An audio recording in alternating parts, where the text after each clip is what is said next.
大家好，现在为大家讲解一下新翻钢筋翻样软件钢筋编辑工具第3讲重设编号。我这里呢绘制出来的钢筋，我想重新给它编号。那么在我们这里编辑工具里边，我们这里有一个重设编号。比如我这里需要 X 项1号，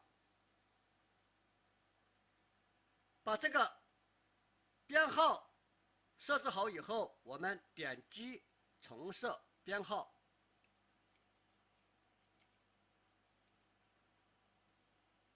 这样我们就是 X 项的1号钢筋就全部编好了。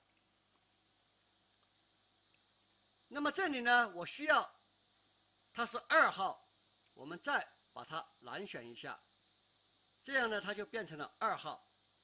我们 X 项编完了以后，我们需要编 Y 号的 Y 项的。那么这个时候我们还是一样的，在这里 Y 项的编号也就完成了。根据我们排布图所需要，方便我们指导打印排布图，指导现场施工。我们这里呢建议采用递增编号的模式，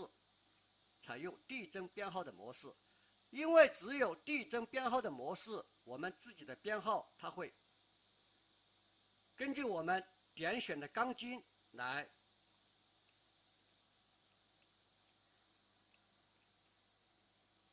重设编号，就为大家讲解到这里。